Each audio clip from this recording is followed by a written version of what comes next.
Jason, thanks. Earth Day is today. 23 volunteers from UW Oshkosh working together, planting up to 750 seedlings in a 12-acre plot at Akan Acres in Oshkosh. The planting is part of a collaborative study with the city of Oshkosh and the UW Oshkosh. The group plans to use the Miyawaki method of tree planting. Approximately 75 to 100 seedlings of multiple species planted within 2 feet of each other.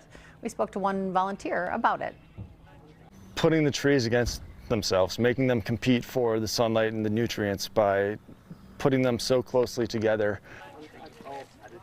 They're looking to get about 20 years of growth in 15 years.